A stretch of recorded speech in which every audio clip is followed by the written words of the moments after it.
विकसित महाराष्ट्र 2047चं उद्दिष्ट साध्य करण्यासाठी सल्लागार आणि समन्वय समिती गठीत करण्यात आलेली आहे आणि मुख्यमंत्र्यांच्या अध्यक्षतेखाली सल्लागार समितीची स्थापना सुद्धा करण्यात आली आहे। मुख्यमंत्र्यांसोबत दोनही उपमुख्यमंत्र्यांचा या समितीमध्ये सहभाग असेल। 2027 पर्यंत महाराष्ट्राची अर्थव्यवस्था वाढवण्याचे हे उद्दिष्ट आहे। इतकंच नाही, 2047 सालापर्यंत सुद्धा ही अर्थव्यवस्था 3.5 ट्रिलियन डॉलरपर्यंत पोहोचवण्याचं सरकारचं उद्दिष्ट दिसतंय। मुख्य सचिवांच्या अध्यक्षतेखाली समन्वय समितीची स्थापना करण्यात आल्याची माहिती आहे। तर समन्वय समितीमध्ये सचिव स्तरावरील अधिकाऱ्यांचा सहभाग असणार आहे, समावेश असणार आहे। अधिकची माहिती कर आमचे प्रतिनिधी सुशांत सावंत आपल्या सोबत आहेत। सुशांत, 2027 पर्यंत 1 ट्रिलियन अर्थव्यवस्था, 2047 पर्यंत 3.5 ट्रिलियन अर्थव्यवस्थेचं उद्दिष्ट, कशी समिती नेमकी ही काम करणार आहे आणि या समितीमध्ये नेमकं कोण कोण असेल?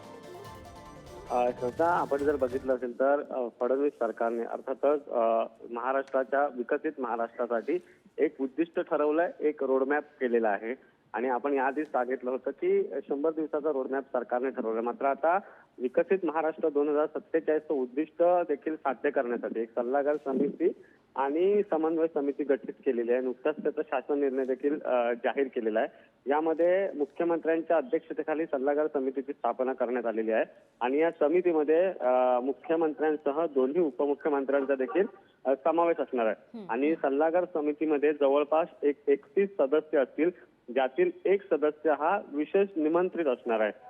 सोबतच मुख्य सचिवांच्या अध्यक्षतेखाली समन्वय समिती स्थापन करण्यात आलेली आहे आणि समन्वय समितीत सचिव स्तरावरील अधिकाऱ्यांचा समावेश असणार आहे। स्थापन समन्वय समितीत 17 सदस्य, ज्यातील एक सदस्य विशेष निमंत्रित असणार आहे। त्यामुळे 2047चं उद्दिष्ट आतापासूनच सरकारने डोळ्यासमोर ठेवलेलं आहे।